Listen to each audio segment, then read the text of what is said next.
안녕하세요 여러분. 저는 탄자니아에서 태권도를 통해서 선교하고 있는 박상현 선교사라고 합니다. 여러분 만나서 반갑습니다. 네.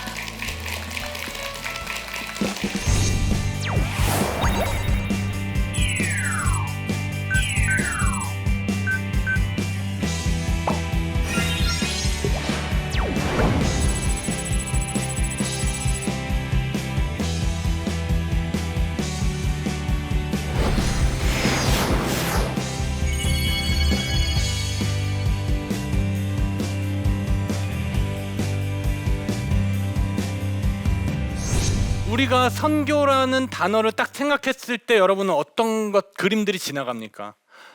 제가 아프리카로 선교 나갔다고 하니까요, 사람들이 반응이 다 똑같아요. 아유, 어떡해. 거기 가면 어떡해. 애들도 어린데. 파송 예배를 드리는데요, 다 울어요. 저 죽으러 가요? 그냥 아프리카라는 선입견, 선교라는 선입견들이 우리 안에 있는 거예요. 힘들어야 되고 아파야 되고 고생해야 되고. 여러분, 선교가 왜 그래야 됩니까? 선교는요, 하나님께서 여러분을 창조하신 이유예요. 창조하신 목적이에요. 선교가 뭡니까? 우리의 삶을 통해서 하나님이 하고 계시는 그 선교에 동참하는 것, 그로 인해서 하나님을 예배받으시게 하고 하나님의 이름을 영화롭게 하는 것, 이거 아니겠습니까? 하나님이 여러분을 창조하신 목적이 바로 그거라니까요. 자, 그런데 그게 왜 아프고 힘들고 고생만 해야 됩니까? 기쁘고 즐겁고 행복해야죠. 이 이야기를 제가 오늘 여러분과 나누려고 합니다. 제가 선교지를 아프리카로 정해놓고 가려고 하니까 한 교회 원로 목사님께서 저한테 이렇게 말씀하시는 거예요. 박성교사, 아프리카 가서 잘 놀다 와. 제가 깜짝 놀랐어요. 이제 1살도 안 된 우리 애들을 데리고 가는 이 젊은 청년 선교사에게 잘 놀다 오라니, 이게 무슨, 목사님 그게 무슨 말씀이세요? 제가 물어봤더니요, 목사님이 다시 이렇게 대답하셨어요. 선교는 그들과 함께 노는 거야. 여러분, 저는 여전히 그 이야기를 이해 못하고 계속 선교지에서 살다가 3년이 지나고 나서 그 말의 뜻을 깨달았어요. 뭐냐면요, 선교지에서 그들과 함께 노는 게 제일 힘들어요. 그들을 가르치고 그들을 지시하고 땅 사갖고 이것저것 건축하면서 학교 세우고 교회 세우고 그러면서 자연스럽게 그들과 갑을 관계로 있는 선교사님들, 사람들은 너무 찾기 쉬운데 그들과 함께 먹고 마시고 뒹구는 선교사님들 찾기가 너무 힘든 거예요. 나도 힘들어요. 그들과 함께 노는 게 가장 힘들구나. 그때 제가 깨달았습니다. 여러분, 저는요, 태권도를 통해서 선교를 하고 있는데요, 여러분 상상이 가세요? 태권도를 통해서 도대체 어떻게 선교를 하지? 여러분, 저도 똑같은 마음이었어요. 저는 고등학교 때 이제 태권도 특기생으로 다니고 있었는데, 고등학교 때 제가 선교사로 헌신했다 그랬잖아요. 중학교 때 헌신해서 고등학교 때도 계속 그 마음이 이어져 가고 있었는데, 고등학교를 졸업하고 한 유명한 연예인의 경원을 하게 돼서 그분을 통해서, 그분이 굉장히 크리스찬이었어요. 그래갖고 한국에서 하는 큰 콘서트, 미국에 있는 유명한 워십 리더가 하는 콘서트였어요. 돈모엔 목사님이라는 분이 오셔서 여의도에서 통일 워십 콘서트를 하고 있는데, 거기에 제가 가게 됐어요. 참여하게 됐는데, 그날 스케줄표를 보니까 오프닝 세레머니에 뭐가 있냐면 할렐루야 태권도단이라고 있는 거예요. 너무 유치하잖아요. 그렇지 않아요? 그래서 제가 도대체 이거 뭘 어떻게 하겠다는 거야. 그래갖고 굉장히 교만한 마음에 이렇게 무대 앞으로 가서요, 이렇게 지켜봤어요. 뭘 어떻게 하는지 보자. 한 5,000명 정도의 관객들이 시끌벅적하게 있었어요. 자, 그런데 갑자기 검은 양복 입은 사람이 나와서 마이크를 잡더니 이렇게 외치는 거예요. 모든 사람은 죄인입니다. 뜬금없이. 5,000명이 조용해졌어요. 미움, 다툼, 불신. 그러니까 도복에 십자가가 그려져 있는 사람들이 저쪽 구석에서 성령 하면서 막 뛰어내려 나오는 거예요. 상황이 너무 웃겼어요. 자, 그리고 나서 이분들이 주여 하면서 송판에 심지어 죄라고 써져 있어. 이걸 막 날라다니면서 격파를 하는 거예요. 그리고 죄의 삭은 사망입니다. 사망 날아다니면서 격파하고, 사망 후엔 심판, 심판 후엔 지옥. 한 번 죽는 것은 사람에게 정하신 것이요 그 이후엔 하나님의 심판이 기다리고 있습니다. 막 심판 막 박살 내고, 막 그다음 지옥 박살 내고, 그다음에 그러나 하나님의 아들 예수 그리스도께서 우리의 죄를 사하여 주시고자 자신의 아들을 십자가에 못 박혀 죽이시고 장사한 지 사흘 만에 죽은 자 가운데서 부활하셨습니다. 그러니까 막 이 사람들이 날아다니면서 박을 터뜨리는데 막 꽃가루가 날리고 막 난리가 난 거예요. 기가 막히죠. 10분 동안 시범을 했는데요, 그 안에 정확하게 사형리, 그 복음이 다 들어있는 거예요. 그때 제가 무슨 생각을 했냐면, 이 5천 명이 숨소리도 안 내고 그걸 듣고 있는 걸 보면서, 아, 태권도를 통해서 복음이 이렇게 자연스럽게 흘러갈 수 있구나. 이 5천 명 중에는 예수님을 믿는 사람도 있었을 거고, 그냥 지나가던 사람도 있었을 거고, 믿지 않은 사람들도 분명히 있었을 텐데, 이들에게 복음이 이렇게 자연스럽게 흘러가는구나. 늘 우리는 그렇게 생각하죠. 복음을 전해서 양육시키고 자꾸 결신시키고 또 내보내고 이러려고만 하죠. 늘 숫자에 우리는 또 얽매여 있잖아요. 그런데 여러분 그거 아세요? 우리가 복음을 전하는 것 중에 가장 첫 번째 단계는요, 복음이 그들에게 흘러가게 하는 거예요. 여러분, 무슬림들, 힌두인들, 그들이 복음을 들을 수 있는 기회가 있습니까? 제가 선교지에 가서 만약에 교회를 세우고 그들에게 전도지를 돌렸다면요, 그 땅에 있는 타 종교인들은요 아무도 저를 찾아오지 않았을 거예요. 그렇잖아요. 무슬림이 왜 교회에 가요? 왜 목사님들과 얘기해요? 안 그래요? 아, 태권도를 보면서 자연스럽게 복음이 흘러갈 수 있구나. 그렇게 성령님이 일하시도록 복음이 자연스럽게 흘러가게 하는 거 너무 귀하잖아요. 그리고 태권도는 우리나라의 고유 무술이고, 전 세계에서 태권도 하면 뭐예요? 코리안이죠, 코리안. 아, 그래, 나도 그렇게 해서 태권도를 통해서 선교해야 되겠다. 지난주에 말씀드렸죠. 그렇게 목사나 선교사가 갈 수 없는 곳에 태권도 코치나 감독으로 가서 사역을 해야 되겠다. 그렇게 준비했던 거예요. 자, 그런데 아프리카로 가게 되었는데, 제가 아프리카의 한 기독교 대학교에서 태권도 그 학교를 설립하는 거, 그리고 태권도 교수로 있게 되었는데, 어느 정말 일만 열심히 했어요. 일만 열심히 하니까 말라리아 한 5번 걸리고, 뭐 장티푸스도 걸리고, 그리고 그냥 여러분 그런 거 있잖아요. 선교사가 되니까요 쪼잔해져요. 그러니까 제 마음이 가난해져요. 그러니까 식당에 가도요 왠지 한 발 뒤로 물러나 있어야 될 것 같고, 늘 얻어먹어야 될 것 같고, 그냥 늘 그냥 좋은 집에 살면 안 될 것 같고, 좋은 차도 타면 안 될 것 같고, 여행도 가면 안 될 것 같고, 뭐 그래 그냥 안 될 것 같은 거 투성인 거예요. 저도 역시 그런 선입견이 있었던 거예요. 그렇게 해갖고 일 열심히 해야지, 선교 나왔는데 일 열심히 해야지, 젊을 때 일해야지, 그렇게 해서 하다 보니까 몸이 축나요. 몸이 아파요. 말라리아 계속 걸리고, 그렇게 해서 멘탈이 너무나도 막 다 박살나 있었어요. 3년째에. 자, 그런데 제가 너무나도 그렇게 멘탈이 힘들고 어려우니까 생각을 좀 바꾸기 시작했어요. 아, 선교가 왜 이렇게 힘들어야 되지? 왜 이렇게 아파야 되지? 그래서 막 고민하고 있었을 때쯤에 사건이 하나 일어났어요. 여러분, 제가 대학에서 태권도를 가르친다는 소문이 나갔고요. 그 마을, 그 대학 주변에 있는 사람들이요 태권도를 배우겠다고 저희 집에 사람들이 찾아오기 시작했어요. 보니까요 다 무슬림들이에요. 아니, 이런 좋은 기회, 이런, 내가 무슬림을 찾아가도 모자랄 판에 이 사람들 그냥 막 들어오네? 너무나도 귀하잖아요. 자, 그런데 태권도를 가르칠 만한 장소가 없었어요. 그냥 흙바닥밖에. 위험하거든요, 흙바닥에서 하면. 그래서 제가 계속 돌려보냈어요. 한 4개월을 거절을 했어요. 나중에 체육관 세워지면 그때 너희들 부르겠다. 그런데 하나님께서 제 마음에 자꾸 무슨 마음을 주시냐면, 그냥 하나님께서 보내신 것 같은 거예요. 근데 제가 자꾸 밀어내고 있는 느낌? 그냥 내가 부족해서, 내가 자신이 없어서. 그래서 그들을 그냥 그 흙바닥에서 가르치기 시작했어요. 가르치기 시작했는데 어느 날 제자 한 명이 저 발차기를 빡 하는데 미끄러져서 뒤로 발라당 넘어지는 사건이 있었어요. 그때 머리에 뇌진탕이 왔어요.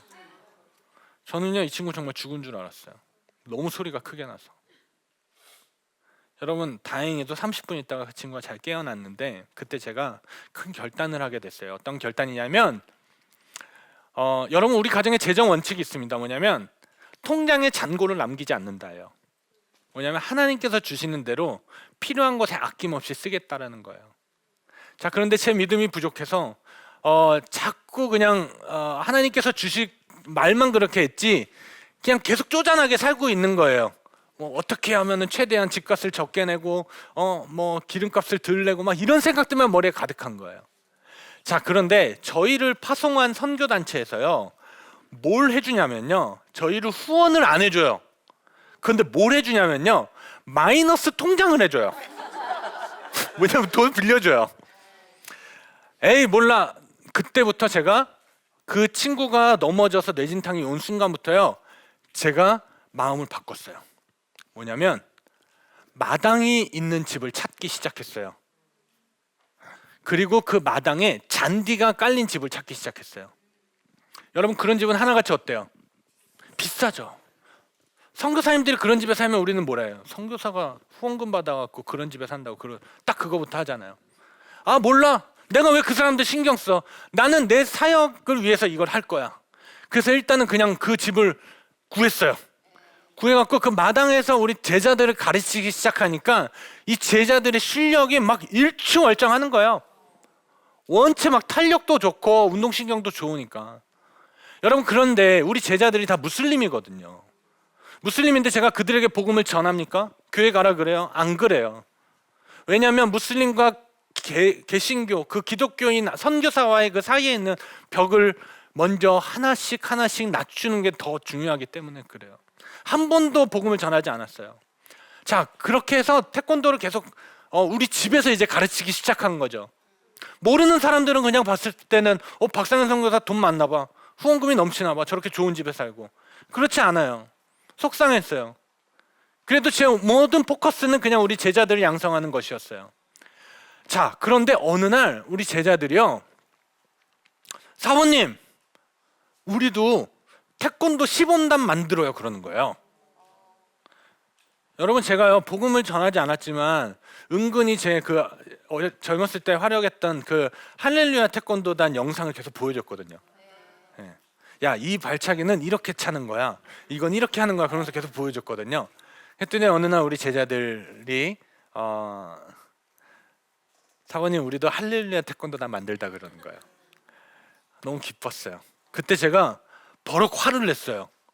야, 니들은 무슬림인데 너희 십자가 도복 입어도 돼? 복음 들어야 되고 복음 전해야 돼. 할 수 있어?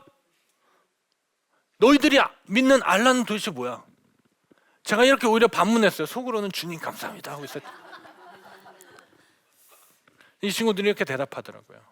깜짝 놀란 거죠. 좋아할 줄 알았는데 막 그렇게 화내니까. 제가 화낸 이유는 그냥 하나였어요. 그들의 마음을 좀 듣고 싶어서. 했더니 우리 제자들 안에 리더 한 명이 저를 찾아오더니 이렇게 얘기하더라고요. 사모님 우리가 어렸을 때부터 무슬림 가정에서 자라서 그냥 모스크에 왔다 갔다 하고 있지만 우리는 이게 너무 전부라고. 그냥 내 삶의 전부라고. 여러분 우리 제자들의 구성원이 어떠냐면요 제가 그 흙바닥에서 태권도를 가르칠 때 무슬림들이 너무 많이 와갖고요 막 진짜 40-50명 막 너무 많아지는 거예요 매 타임마다. 그래갖고요 제가 전략을 바꿨어요. 그냥 태권도를 가르치지 않고요 한 달 동안요 체력 훈련만 했어요. 뭐 앉았다 일어났다 100번씩 시키고 막 쪼그려뜨기 시키고 오리걸음 시키고 체력 훈련을 엄청 시키니까 이 친구들이 다 나가는 거예요. 왜냐면 이 친구들이 저를 찾아온 이유는 하나였어요. 날라다녀 보고 싶어서. 왜? 중국 영화를 너무 많이 봐갖고요 그냥 날라다녀 보고 싶어서 온 거예요. 사모님 쌍절곤 이거 쌍절곤 어떻게 해야 되냐, 봉 어떻게 해야 되냐, 이 건물에서 저 건물로 어떻게 넘어가냐, 뭐 이런 것들을 자꾸 저한테 주문하는 거예요. 그래서 제가 체력 훈련을 한 달 시켰더니 다 나갔어요. 그리고 14명만 남았어요. 이 14명 중에 한 명이 아까 그렇게 뇌진탕 걸린 거예요. 이 14명은 어떤 애들이냐면요 그냥 아무것도 안 하는 애들. 교육도 제대로 못 받았어. 직업도 없어. 여러분 아프리카 영상들을 보면 그냥 집 앞에서 가만히 그냥 나무 껍데기 씹으면서 앉아있는 애들이 있어요. 그냥 가만히. 그런 애들이었던 거예요.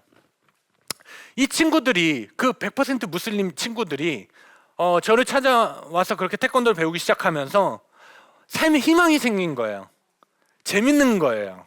내가 태권도 하면 사람들이 봐주고 박수 쳐주고 그리고 내가 새로운 기술이 가르칠 수 있고 자 이러다 보니까 이들의 삶에 종교보다 더 이 태권도가 더 크게 왔던 거예요. 사모님 우리에게요 지금 이 태권도 전부예요. 근데 우리가 그 시범 할 수 있게 해주세요. 아 스포츠가 종교를 뛰어넘을 수도 있구나. 그래서 제가 이렇게 얘기했습니다. 그래? 알았어. 그리고선 제가 미리 준비해 놓은 탄자니아 할렐루야 태권도단 도복을 들고 나갔어요. 언젠간 할 줄 알았거든요. 그래서 그들에게 시범을 가르치기 시작했어요. 그들이 뭘 듣습니까? 복음을 듣죠. 그리고 시범 요청이 들어오기 시작했어요. 어디서? 이슬라믹 세미너리. 무슬림 학교에서요. 졸업식 때 시범해달라. 입학식 때 해달라. 이디, 모하메드 탄신일 때 행사할 때 좀 시범해달라. 그들은 그냥 태권도가 보고 싶어서 요청한 거죠. 자, 그때에 제가 이들을 데리고 가서 시범을 합니다. 자, 그러면 그 사람들이 무엇을 듣습니까? 복음을 듣죠. 굉장히 웃긴 상황이 펼쳐지는 거예요. 무슬림이 무슬림한테 복음 전하고 있는 상황이 펼쳐지는 거예요. 제 역할은 거기까지입니다. 그들에게 복음이 흘러가는 거, 복음을 들을 수 있는 기회가 없는 자들에게 복음이 흘러가게 하는 거, 그들을 변화시키는 것은 성령 하나님께서 하실 일입니다. 여러분 그 해에 얼마나 제 통장이 마이너스였겠어요. 그렇잖아요. 자 그런데 제가 정말 그지같이 쪼잔하게 살았을 때 늘 통장의 잔고가 12월 되면 0이었거든요. 너무 잘 살고 있는 거잖아요. 그 다음에 그 큰 집을 얻으면서 엄청난 마이너스로 시작했는데 그 다음에 12월에요. 통장의 잔고가 0인 거예요. 제가 딱 무슨 생각이 드는지 아세요? 아니 그지같이 살아도 0이고 펑펑 써도 0이야. 여러분 어떻게 사시겠습니까? 여러분 이것은 제가 선교사이기 때문에 누릴 수 있는 은혜인 것 같습니다. 그럴까요? 아니에요 여러분. 여러분 누구나 다 누릴 수 있는 은혜입니다. 우리의 믿음이 부족할 뿐인 거예요.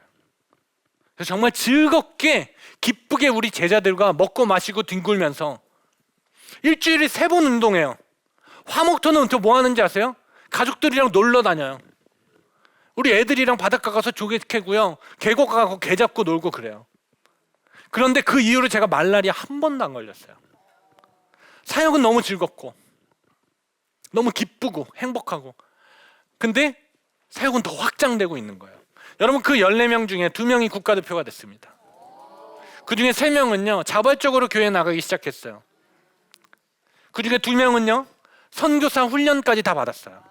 그래서 제가 리더십을 다 이양하고 지금 이렇게 안식년을 나올 수 있게 되었습니다. 여러분 그 제자 14명이요 지금 탄자니아 수도에서 가르치는 제자들이 지금 1,800명이 넘어갔어요. 여러분 선교에 가장 중요한 3가지가 있습니다. 첫 번째 지속 가능한가, 두 번째 자발적인 배가가 이루어지는가, 세 번째 토착화되는가요. 이 3개 중에 한 개라도 놓치면요 선교 실패할 가능성이 굉장히 큽니다.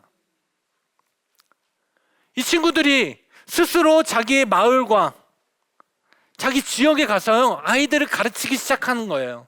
그러면서 자립을 이뤄내기 시작하는 거예요. 여러분 거기에 제가 관여할 일이 있습니까? 제가 그들에게 갑질할 이유가 있습니까? 아무것도 없어요. 그들이 잘할 수 있도록 그냥 던져주는 거예요. 다. 대신 여러분 저는 그들에게 무료로 절대 안 줍니다. 도복 다 돈 받아요. 돈 없는 거 알아요. 그래도 받아요. 그러면요 이 친구들이요 어떻게 해서든지 다 구해옵니다. 무료로 주기 시작하면요 끝도 없어요. 왜냐하면 그들은 받는 데 익숙해져 있거든요. 지난 100년 동안 그렇게 받아왔거든요. 이것이 우리가 선교에 대한 고정관념 깨야 될 부분 중에 하나입니다. 여러분, 제가 오늘 드리는 말씀 중에 가장 큰 포인트는 그거예요. 선교는 기쁘고 즐겁고 행복한 것이다. 여러분, 우리 자녀들 많이 걱정하세요. 많은 분들이요. 아프리카에서 아이들 어떡할 거냐. 하나도 걱정하지 않아요. 왜냐면 우리의 기준이 너무 높기 때문에 그래요. 꼭 학교 12년을 해야 되고 대학교를 가야 되고 좋은 직장을 가야 돼 우리가 성공했다라고 얘기하니까 그런 거예요. 여러분, 정말 중요한 것은요, 우리 자녀들이 정말 좋은 세계관으로 잘 성장하느냐, 좋은 그리스도인이 되느냐가 중요하다라는 것이에요. 좋은 학교에 가는 게 중요한 게 아니라, 좋은 직장에 가는 게 중요한 게 아니라, 우리 아이들이 선교지에서 정말 기쁘고 즐거웠으면 좋겠습니다. 그래서 나중에 20년, 30년이 지났을 때 아빠랑 함께 있던 그 아프리카 탄자니아에서 선교했던 그 시간들이 힘들고 고생하고 아팠고 다시는 가기 싫고 그런 기억이 아니라 정말 그때 행복했는데, 그때 정말 즐거웠는데, 저는 우리 딸이 그런 기억들을 가졌으면 좋겠습니다. 그래서 많은 분들이요, 선교사로 나간다고 할 때 많은 사람들이 부러워했으면 좋겠어요. 슬퍼하고 안타까워하고 그게 아니라 정말 부러워했으면 좋겠습니다. 나도 선교사 나가고 싶은데 너무 부럽다. 여러분 주변에 선교사 나가는 분들이 있으면은 여러분 그렇게 축복해 주십시오. 너무 부럽다고. 우리 딸이요, 한국에서 이렇게 얘기하더라고요. 아빠, 여기는 왜 이렇게 흙이 없어? 우리 딸은 너무 행복하게 잘 지내고 있어요. 아빠, 탄자니아 언제 다시 돌아가? 탄자니아 빨리 그 조개 캐고 싶은데, 동물들도 보고 싶은데, 원숭이가 막 앞에 뛰어다니니까. 이게 뭡니까? 한국에서 누릴 수 없는 것들을 선교지에서 또 누리거든요. 그런데 우리가 선교를 얘기할 때 정말 그래야 될 이유가 없잖아요. 그죠? 여러분, 선교는 기쁘고 즐겁고 행복한 것이다.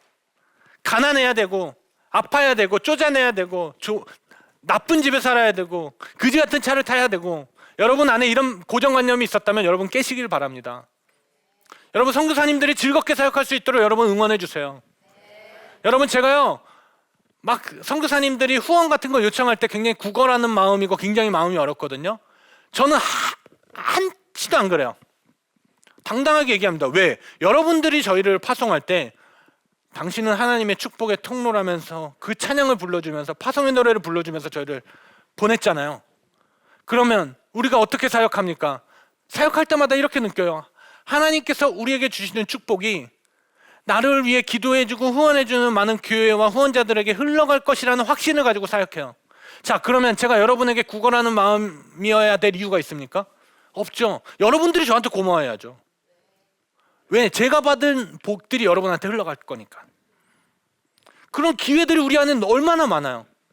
여러분, 재정적인 후원하라고 얘기하는 거 아니에요. 여러분의 생각의 틀을 바꾸라고 하는 거예요. 여러분, 그렇게 선교는 기쁘고 즐겁고 행복한 것이다. 잊지 마시기 바랍니다. 네, 강의를 마치도록 하겠습니다. 감사합니다.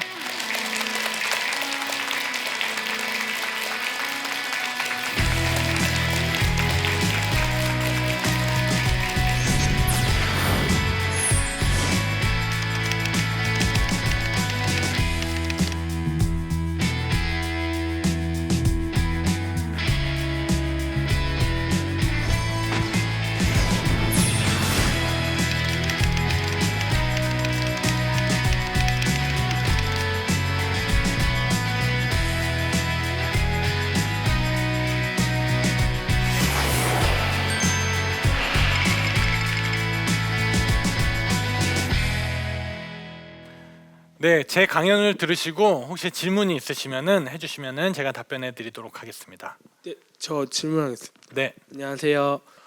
제가 태권도 선교사가 꿈인데 그 선교 훈련을 하는데 얼마나 기간이 걸리는지 질문하고 싶습니다. 네. 훈련은 기간이 있다는 건 좀 맞지 않는 것 같아요. 왜냐면은 훈련은 저희가 계속 지속적으로 받아야 되는 것 같고요. 태권도 선교를 하기 위해서는 일단 태권도를 잘해야 됩니다. 예. 그러니까 그 전문성이 저는 너무나도 중요한 것 같아요. 왜냐면요, 우리가 태권도 군대에서 뭐 1년 좀 해봤어. 그래서 뭐 어렸을 때 태권도장에서 조금 해봤어. 그래갖고 선교지에서 막 태권도 선교하겠다고 하면요, 조금 있으면 바로 밑바닥이 드러납니다.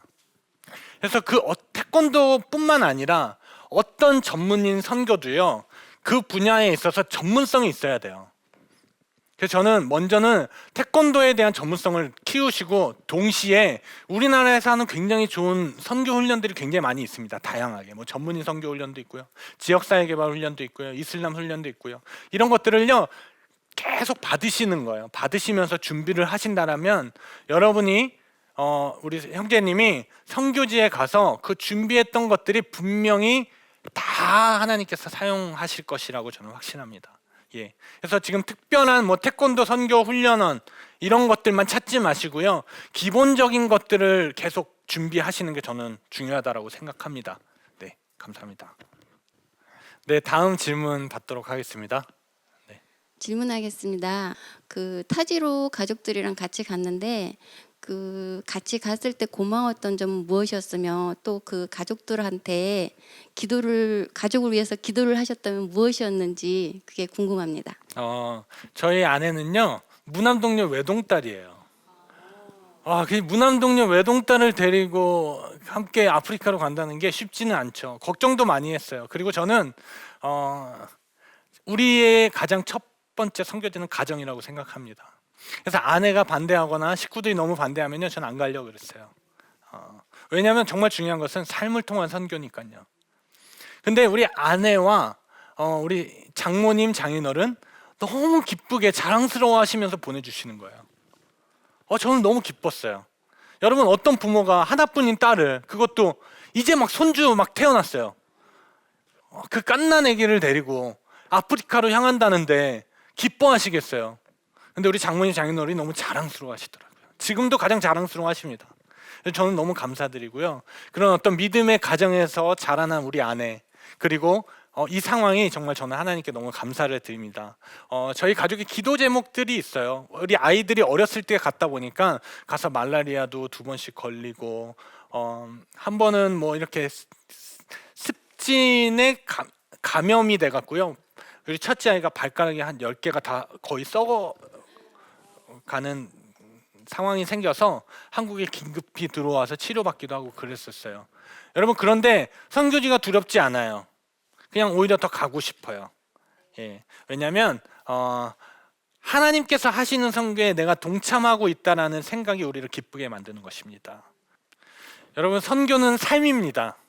여러분의 삶 속에서 예수 그리스도가 드러나고, 믿지 않는 사람들이 여러분의 삶을 보고 정말 예수님이 궁금해지는 일들이 여러분의 삶 가운데 가득하기를 주님의 이름으로 축원합니다. 감사합니다.